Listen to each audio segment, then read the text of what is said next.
Menurut Anda bagaimana tentang vaksin? Vaksin adalah solusi apa ya? Meskipun bukan solusi 100% ya. Kita bicara vaksin itu bicara perjuangan yang bisa dilakukan dalam kutip kemampuan dokter. Artinya apa? Dokter mampunya segitu. Kita bicara COVID-19 ya. Tapi kita kan punya dimensi lain. Kita punya dimensi rohani, kita punya apa sejarah nenek moyang gitu kan. Banyak hal menurut saya mah bisa diselesaikan dengan banyak ketika kita kembali ke apa asal usul kita belajar sejarah kita sendiri gitu. Jadi menurut saya vaksin dia solusi meskipun kita tahu bahwa ada yang divaksin tapi kena corona ya. Kadang premisnya gini, ada orang divaksin kena corona, ada orang yang tidak divaksin dia nggak kena corona. Terus ada juga yang berpendapat bahwa sekarang apa yang lebih ngeri vaksin bisa menyebabkan kelumpuhan dan sebagainya. Tapi ketika kita bicara seperti itu kita bicara prosentase. Misalnya, prosentase artinya apa ya? Jika kita misal dari 100.000 orang lah, 1.000 orang yang divaksin, kan mungkin hanya beberapa orang yang bisa lumpuh atau amit-amit seperti itu. Artinya itu prosentasenya kecil. Itu pun mungkin karena prosedurnya yang tidak tepat dan ini menurut saya yang harus kita apa ya benahi bersama. Kayak screening seperti itu menurut saya belum ketika kita screening hanya lewat pertanyaan itu menurut saya bukan kurang lengkap ya, lebih kurang detail karena kita tidak tahu apa yang terjadi dalam tubuh kita ya kan. Kita hanya bisa menduga yaitu kita ketika gitu pertanyaan dan di screening itu kata bahasa bahasa dokternya gitu kita hanya bisa menjawab tapi kita tidak benar-benar tahu apa yang terjadi di dalam tubuh kita dan itu menurut saya problem yang terjadi di vaksin ini. Kenapa banyak orang yang takut meskipun kita juga ya apa ya tidak perlulah takut karena udah banyak yang divaksin gitu kan. Jadi ya dia solusi meskipun kita tahu mungkin tidak 100% tapi itu ya apa ya ibaratnya kita mendaki gunung kita prosesnya lagi mendaki intinya ada pergerakan gitu tapi kita kan dari satu sisi kita bicara vaksin jadi ya vaksin seperti itulah. Menurut Bapak Mister gimana tentang vaksin? Jadi kalau vaksinnya begitu, kenapa jenisnya itu ada banyak? Bisa infonya apa? Jawab nyong. Ya kan gantian malah. Kemarin Bapak Presiden Silakan. itu kan udah mengumumkan. Yang penting itu satu masker. Jangan lupa ya, masker makan kerja. Nah, terus yang kedua itu Dokter Tirta yang tadi. Percepat vaksin, maka segerakanlah, selesaikanlah. Tapi problemnya adalah kita dari negara yang banyak ini, kita ternyata baru 6% yang divaksin. Terjadi masalah di lapangan tentang vaksin itu sendiri. Gimana? Ada yang vaksin berbayar meskipun akhirnya dibatalkan sama presiden kan. Tapi bukan ketika konflik itu muncul itu kan memprihatinkan menurut saya, Pak. Gimana? Mister? Ini dalam bidang apa? Dalam bidang masyarakat, apa kesehatan, apa politik, apa bisnis? Kita bicara vaksin, berarti kita bicara penyelesaian pandemi ini. Bukan politik tapi penyelesaian secara cepat dan akurat terukur. Jalan terukur. Jadi gini guys. Silakan. Vaksin mau nggak vaksin itu sebenarnya hak. Namanya hak itu ada hak dan ada kewajiban. Benar nggak? Setuju. Kalau kewajiban itu kebanyakan itu rasanya nggak enak. Benar nggak? Segala hal yang berbau kewajiban itu nggak enak. Sekarang beri saya contoh kewajiban yang enak. Ada Apa? menikah. Oke, satu. Enak kan? Terus yang kedua, ada kewajiban dan ada hak. Benar nggak? Nah, kalau segala yang berhubungan dengan hak itu enak. Misalnya, Berikan salah satu contoh hak yang tidak enak. Mudeng nggak? Ini vaksin itu hak apa kewajiban? hak. Berarti, kalau hak kan berarti harusnya enak. Itu hak saya, berarti enak. Iya, paham, paham. Kenapa? Tapi ya nggak jadi nggak enak, ya kan? Nah, kayak gitu. Siap. Tet.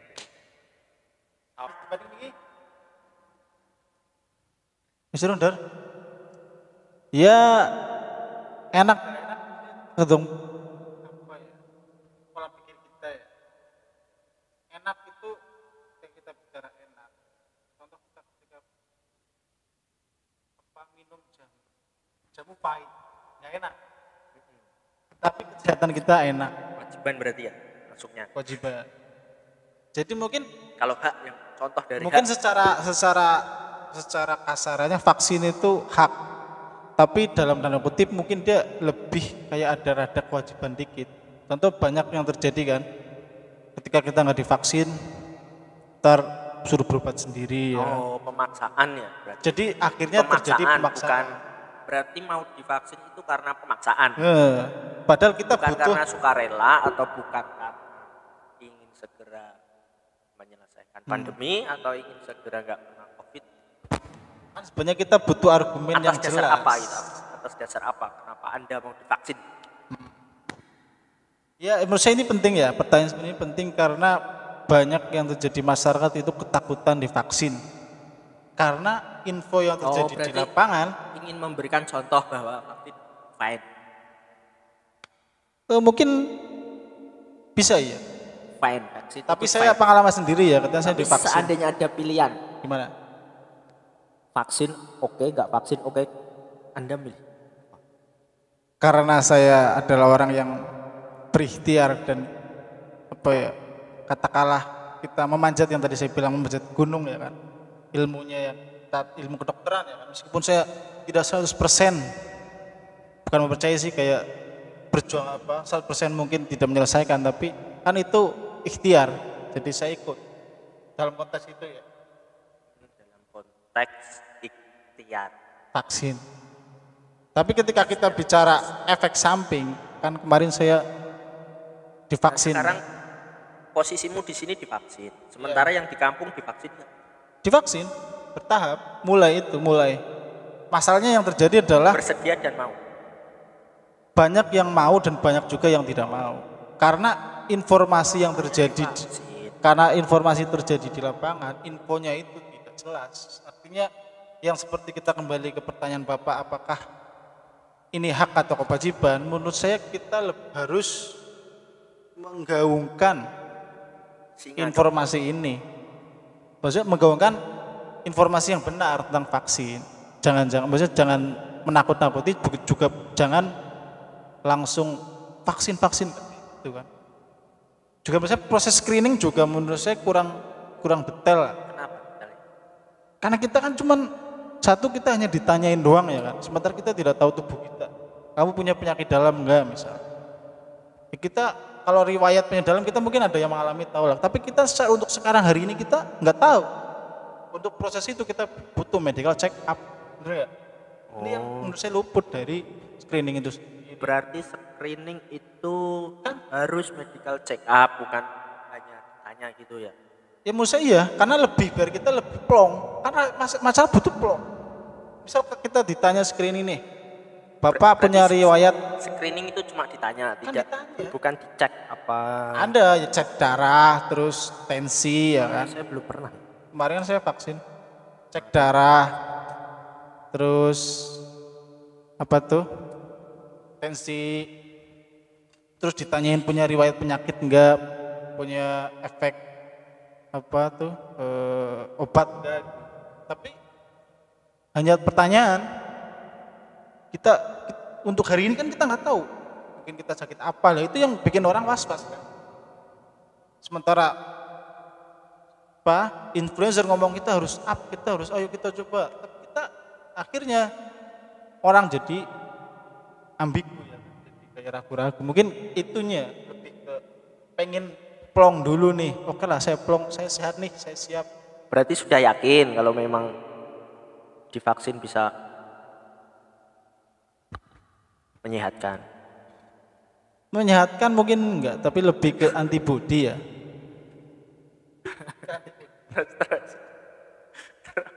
Ya karena kalau kita bicara menyehatkan kan yang terjadi itu kan efek ke vaksin kita kan itu sebenarnya virus, kita masukkan virus yang di lembaran ke tubuh kita ya. Dan itu menurut saya malah Berarti vaksin nggak sehat gitu atau gimana? bukan nggak sehat, itu antibodi, kita bikin kayak tameng perisai dalam tubuh kita. Tapi pertanyaan adalah perisai itu bisa kembali ke tubuh kita.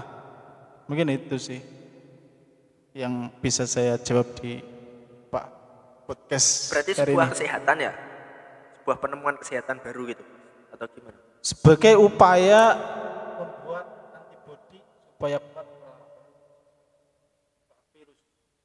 Untuk menguatkan antibodi dengan sebuah vaksin, kamu tahu nggak itu pembuatannya gimana, alurnya gimana?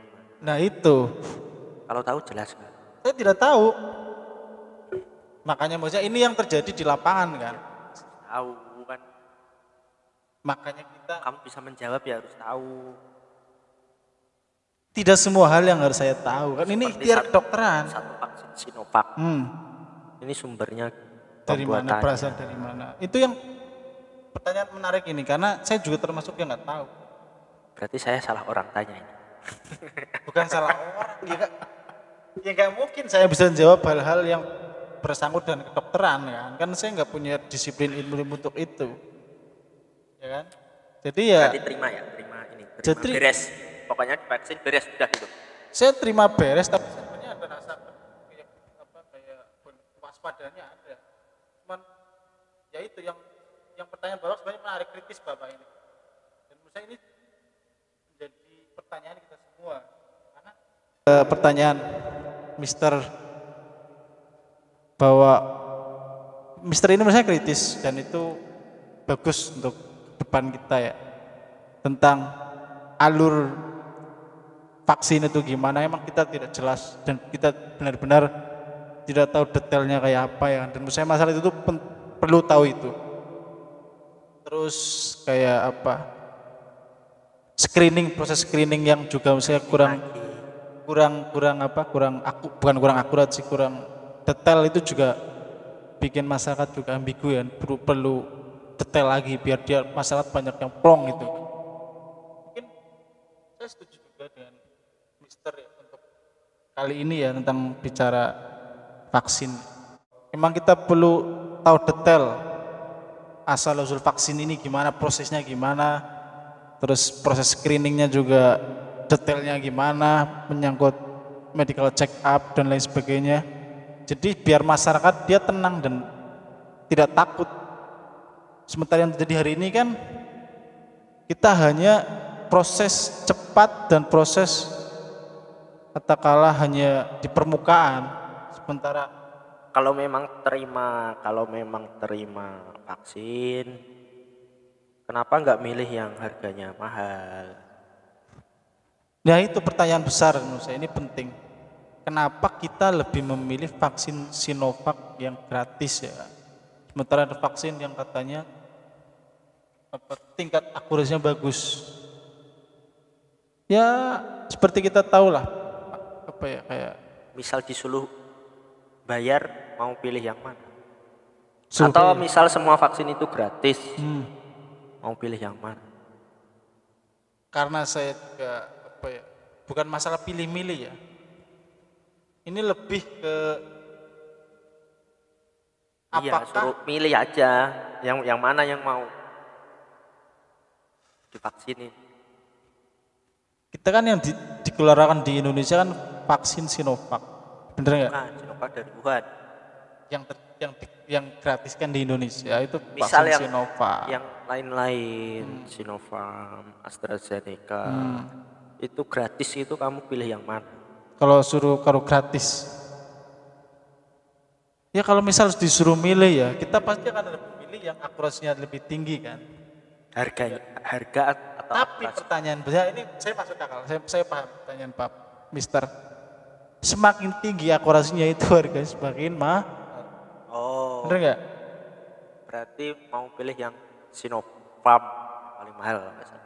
Lah ini menurut saya akhirnya yang ketika terjadi mahal, yang terjadi di masyarakat akhirnya Berarti solusinya gimana itu? Kalau misal suruh bayar. bukan, kalau misal vaksin digratiskan semua, kamu pilih yang mana? Ya pasti dipilih yang akurasinya bagus dong. Iya, yang mana? Ya saya enggak, ya, yang terbaru yang mana, yang ini saya namanya, saya termasuk yang tidak terlalu meneliti detail tentang nama-nama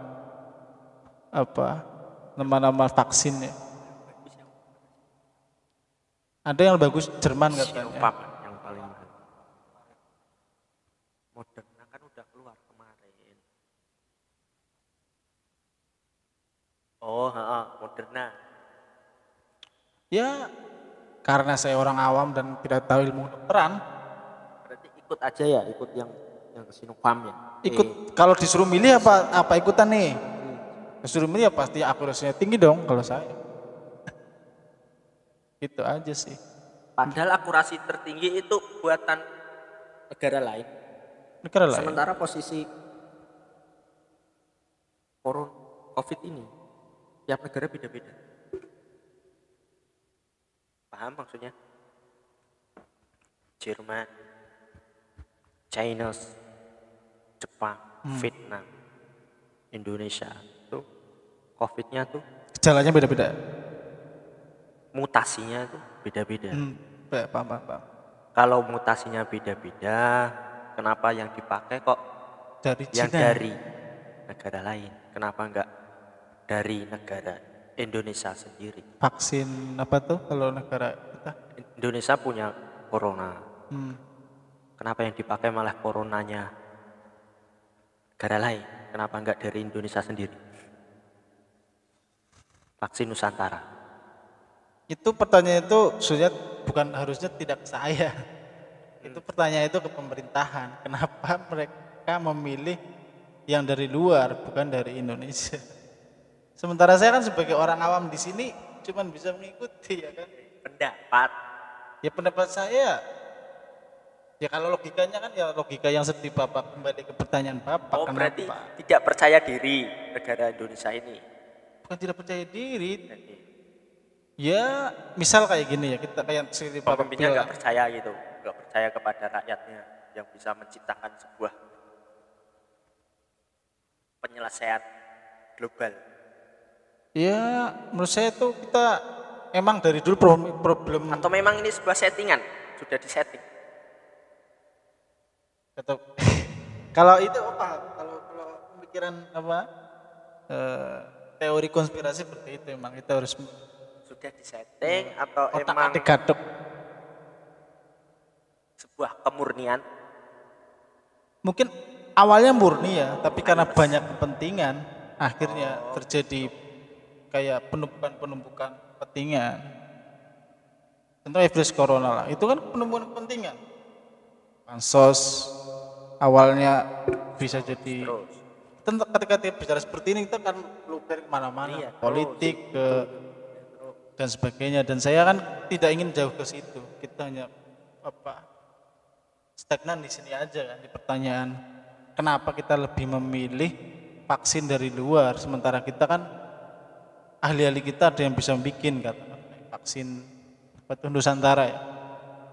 Tapi problem seperti itu kan bukan dari problem ketidakpercayaan atau mungkin kayak keminderan orang kita Atau sendiri memang ya. dari sananya emang Indonesia bisa terjadi. jangan sampai Indonesia sukses. Ada kepentingan kan. Itu konspirasi kan. Itu kan praduga. Ya kan? Praduga. Boleh saja. Tapi maksudnya kalau bicara keminderan kan, kita Indonesia dari dulu punya problem seperti itu. Ketika orang ahli-ahli kita punya kekuatan atau kemampuan, Kalau memang vaksin banyak, kenapa yang dikasih di sana itu yang Sinovac? Kok bukan sok milih yang mana? kenapa enggak dari yang negara lain? Dan mereka percaya diri Bukan dengan negara negaranya. yang di kamu vaksin, yang di tempat kamu vaksin itu kenapa jenisnya satu? Kok nggak suruh milih? Ya karena gratis. Terus bagaimana Mudah-mudahan. dengan orang yang sudah kebal? Mudah-mudahan Yang orangnya kebal. ini Ada ya, ini ada, ya. ada, gini. ada. Ada orang yang nggak vaksin, nggak masker, tapi dia kebal, dia udah nggak pernah sakit. Tapi kita tidak mungkin kan narasi seperti itu kita dimasukkan ke seluruh orang. Kan itu kan beberapa orang yang punya Berapa kekuatan orang? seperti itu. Tapi kenapa harus divaksin orang yang seperti itu? Ya harusnya orang yang seperti itu. Nggak usah ya berarti orang yang kayak gitu. Ya problem kita adalah, yaitu salah satu kekurangan vaksin adalah kita tidak tahu kekuatan seseorang. Right? Benar nggak? Kita tidak tahu ambang batas kekuatan energi seorang untuk bertahan dari virus COVID-19. Jadi akhirnya terjadilah penumpukan serentak itu. Gebiah-uyah. Meskipun kita tahu banyak orang yang ada yang tanpa gejala katanya kan, ada yang hanya batuk doang, ada ya macam-macam lah. Tapi ya itu karena menurut saya ini pertanyaan yang juga harus kita gelontarkan lagi, karena ternyata belum ada penemuan ataupun teknologi ataupun informasi bagaimana supaya kita tahu imun seseorang, apakah orang ini kuat gitu kan. Ya itu, apakah ya vaksin seperti itu menurut saya. Ketika kita bicara vaksin, ya gimana ya? Ini pertanyaan seperti ini bisa menjebak masalah. Ya, terjawab aja terus. Kalau saya menjawab salah berbahaya ini. Jadi ya semoga yang mendengar ini kan bisa memahami lah. Kenapa kok kita memilih yang gratis ya?